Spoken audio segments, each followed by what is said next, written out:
नोएडा स्थित मारवा स्टूडियो में 3 दिवसीय 10वें ग्लोबल लिटरेरी फेस्टिवल नोएडा 2024 का आयोजन किया गया, जिसमें पहले दिन के तीसरे सत्र में शानदार कवि सम्मेलन कार्यक्रम का आयोजन किया गया। दीप प्रज्वलन के साथ कार्यक्रम की शुरुआत की गई।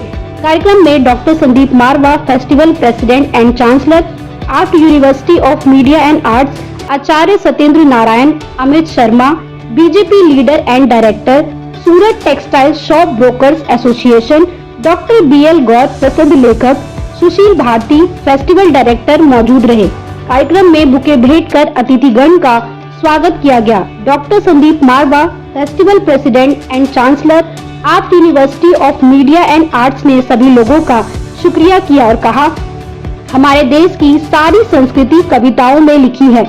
यदि आप प्रेमचंद को पढ़ते हैं तो उन्होंने उस समय की समस्याओं के बारे में जो लिखा है वह आज भी निरंतर जारी है।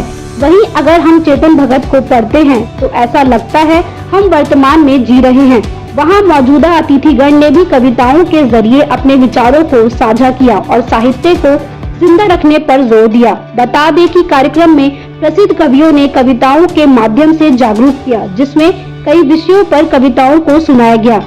इसमें डॉक्टर रमा सिंह, प्रसिद्ध कवित्री, मॉडरेटर डॉक्टर बुद्धिनाथ मिश्रा, चेतन आनंद, निशा भार्गव, अनीता वर्मा, अपूर्व गौरव, विक्रम शाह मौजूद रहे। कार्यक्रम में उपस्थित अतिथिगण को डॉक्टर संदीप मारवा द्वारा फेस्टिवल मोमेंटो देकर सम्मानित किया गया। साथ ही कार्यक्रम के समापन में सुशील भारती, फेस्टिवल डायरेक्टर द्वारा सभी अतिथिगण और स्टूडेंट्स का धन्यवाद ज्ञापन किया गया। वह हमेशा अच्छा होता है।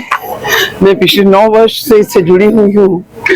कवि सम्मेलन की संयोजिका में ही रहती हूँ।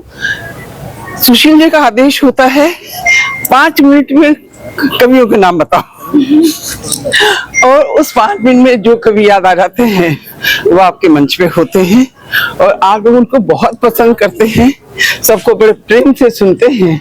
इसलिए इवेंट अच्छा होता है, क्योंकि जो भी कार्य किया जाए वो निश्चल मन से किया जाए, निस्वार्थ होकर किया जाए। जिस कार्य में स्वार्थ आ जाता है उस कार्य में सफलता नहीं मिलती। जब हम निस्वार्थ भी कार्य करते हैं तो हम सफल होते हैं।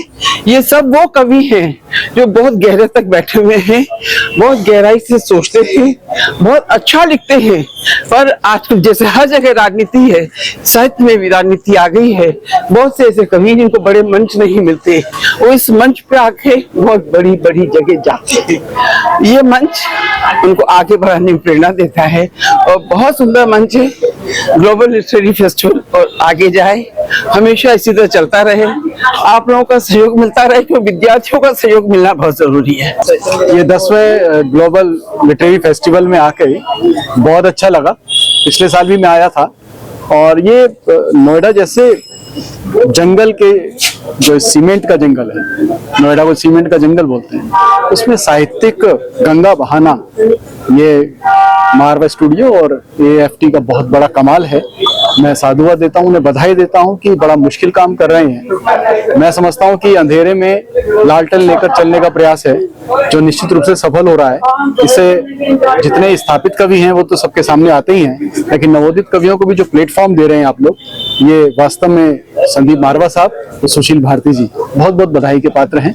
ये सिलसिला अनवरत चलता रहे, यात्रा जारी रहे, मेरी अनंत शुभकामनाएं। मुझे तो बहुत अच्छा लगा। मैं पिछले 10 सालों से यहाँ आ रही हूँ और जितनी बार आती हूँ हर बार उससे भी ज्यादा मजा आता है। और आप लोगों के रिस्पॉन्स के तो क्या कहने, इतना तालियों से नवाजते हैं हम लोगों को। मतलब हमारा कविता सुनाने का ना और हौसला बढ़ता है। हालांकि टाइम निकल जाता है, पर अच्छा एक और सुना देते हैं, अच्छा एक और सुना देते हैं, वो बहुत मजा आता है। देखिए, आज का जो कवि सम्मेलन था मेरे दिल के इतने करीब था, उसके कुछ कारण हैं। सबसे पहली बात तो ये कि इतने सारे युवा चेहरे, चमकते हुए चेहरे, दमकते हुए चेहरे और मुस्कुराते हुए, और मेरी बात उन तक पहुंचती हुई मुझे याद करवा गया जब मैं रोमानिया में अपने छात्राओं को पढ़ाती थी। वो ऐसे ही घंटों मंत्रमुग्ध होकर के सुनते थे। और अर्मीनिया में भी इसी तरह का अनुभव हुआ और वो आज मेरा अनुभव ताजा हो गया। दूसरी बात ये कि मैं आश्वस्त हूँ कि मेरी युवा पीढ़ी साहित्य से जुड़ रही है। जो तालियां आप लोगों ने बजाई, जिस प्रकार से आप लोगों ने सभी का उत्साहवर्धन किया, मुझे लगता है कि इस तरह से आप लोग साहित्य से जुड़ रहे हैं तो ये एक बहुत बड़ी बात है। लोग कहते हैं कि हिंदी कोई पढ़ता नहीं, लोग कहते हैं कि हिंदी में कोई कुछ कहना नहीं चाहता, कोई सुनना नहीं चाहता या समझ नहीं आती।